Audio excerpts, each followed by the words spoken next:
Un composant électronique, c'est un peu comme une brique dans une maison. Ce sont ces petits éléments qui, lorsqu'ils sont assemblés, donnent vie à nos appareils électroniques. Il en existe de toutes sortes, chacun ayant une fonction spécifique et précise. Ils sont utilisés pour contrôler, transformer, amplifier ou diriger le courant électrique dans un circuit.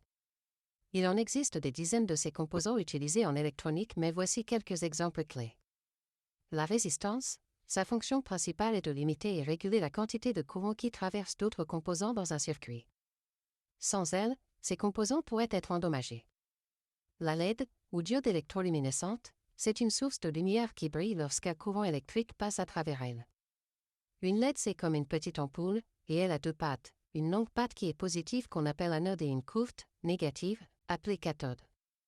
Le condensateur, c'est un composant qui peut stocker et libérer de l'énergie électrique comme une pile de petite capacité. Il existe plusieurs types de condensateurs, dont ceux qui sont polarisés qui ont une patte positive, plus, et une autre négative, moins, et des condensateurs non polarisés qui n'ont pas cette exigence. Le transistor. C'est un composant magique qui permet d'amplifier ou de contrôler le courant. On le retrouve dans quasiment tous les appareils modernes. C'est un composant essentiel car son invention a fait évoluer l'électronique vers l'ère du numérique, c'est-à-dire vers le digital.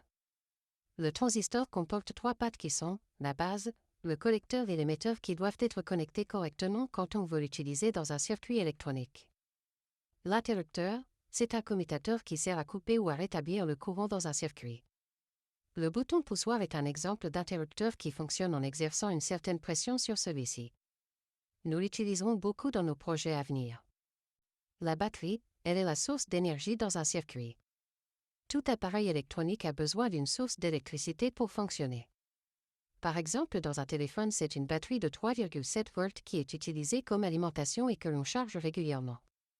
En utilisant ces composants, vous pouvez construire des circuits électroniques pour effectuer des tâches telles que allumer ou éteindre une ampoule, contrôler la vitesse d'un moteur, détecter les mouvements et beaucoup plus.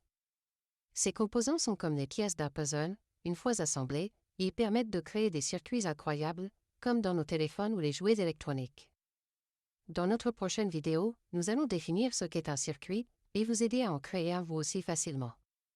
Ça sera une vidéo passionnante, donc restez branchés à notre chaîne et abonnez-vous pour ne rien rater. N'oubliez pas d'appuyer sur le bouton j'aime pour nous encourager. À la prochaine.